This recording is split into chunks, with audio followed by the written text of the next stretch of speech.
Ghanaian-born sculptor El Anatsui has become widely known in West Africa and around the world for his clay pieces and, more recently, his works constructed from found objects such as liquor bottle caps, tops from evaporated milk tins, pierced metal sheeting, and old printing plates, among other materials.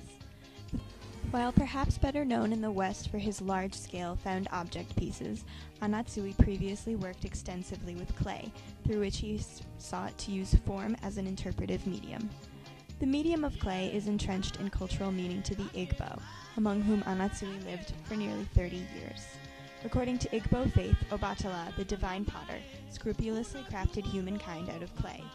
Anatsui also has a history of working with wood, which, like clay, embodies a strong connection to the land.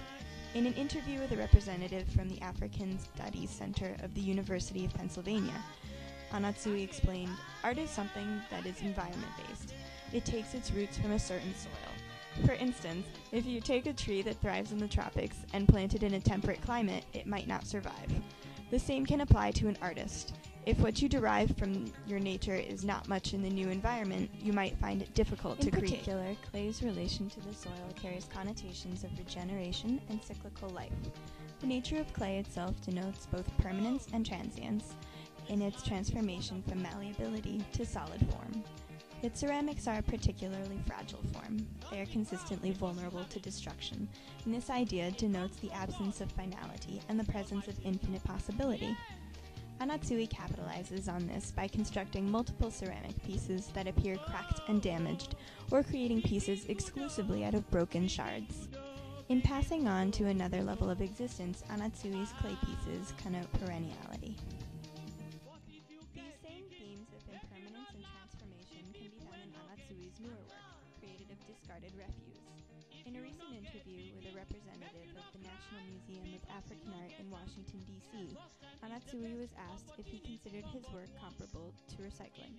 No, I don't characterize what I do as recycling, because I consider recycling as, sending something back into a cycle, the cycle that you have been in, and it's like keeping the thing going in that same, but these are not being recycled. They are kind of transformed. They are no longer going back as milk tin covers, but are now part of objects that one can sit down and contemplate or play with, So they're not recycled. They've left that cycle. The emphasis on transformation from one thing into something wholly different sets Anatsui apart from some other modernists, such as Marcel Duchamp, known for his highly debated project of the early 20th century, Fountain. The thought behind Fountain was that simply by applying the label of art to any unchanged object, the way in which it was perceived was altered. Unlike Duchamp, Anatsui aims not to disregard the place of the creative mind in bestowing artistic quality, but rather to state that without the trace of the hand, the act of naming alone is insufficient to turn form into art. Art lies in the transformation. Yet Anatsui also plays with the ownership of this transformation. Many of his pieces that resemble textiles have to be carefully mounted upon a wall and include shifting peaks and valleys. Anatsui generally does not hang these pieces himself or arrange it in any way. Instead, he encourages others to move the piece wherever and however they see fit. The title is Duval, which means communal cloth. The idea is so many hands working together to create this. People have to keep playing with it until it is right. By transforming waste into works of art, Anatsui comments on consumerism, disposability, and the painful legacy of the colonial run trade. And I hope that by the next time I see it, it would have undergone some change. The kind of work I do is supposed to be one which has no determinate form. It's something that changes with time and circumstances. In the transportation of the object to the wall, Anatsui redefined the understanding of visual interplay, as his pieces are ever-changing.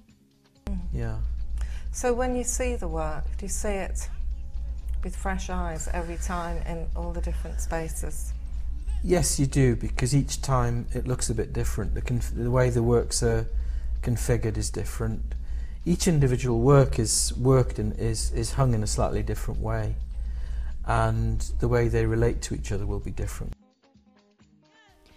In a number of works, Anatsui pursues the notion of validity of the fragment. He departs from the strategy of the reconstituted whole and instead registers the fragment as a whole in itself, as a state of completeness. It becomes a new work, a new object, signifying growth and supersession, an advance from an original moment. It registers progress, which some critics have interpreted as an allegory for the rebirth of the post-colonial African continent. In his focus on fragmentation, Anatsui heightens the paradox of his statement by formally underlining the futility of reconstruction while speaking to impermanence at the same time. In the case of his ceramic works, that which is broken can never be whole again. There's a modern pidgin phrase, "Vide pacem de leak," meaning, we are trying to put it together even though it leaks. This phrase is usually used to answer the question, how is life? There's usually a sense of helplessness in this answer, a futility in the fact that the leaking continues despite the labors to put it back together. In effort to express this insinuation of absolute ineffectuality, Anatsui paradoxically underscores it further by electing a more optimistic abbreviation of the phrase in naming his piece Vide pacem. This idea of patching flotsam and jetsam together is even more visible in Anatsui's work today, through the juxtaposition of fragments of differing constitution, color, and texture. He introduces the element of paradox referred to earlier by binding the scraps together with copper twine. A clear shift in Anatsui's work took place in the 1980s, particularly in the form of his media. He employed materials that are often overlooked. Some, such as Nigerian art historian Olu Ogwibe, felt as though cold media such as steel and iron were almost colonialist or fascist in their general use, though notes the exception of Anatsui's work. The depth and historically anchored content of his pieces have been the subjects of favor in West Africa and overseas. Since the 1960s, his themes of perpetual transformation and the coming together of multiple elements appear to have resonated particularly with the Pan-African movement. He speaks to both faded factuality and reconstruction, to both dilapidation and regeneration.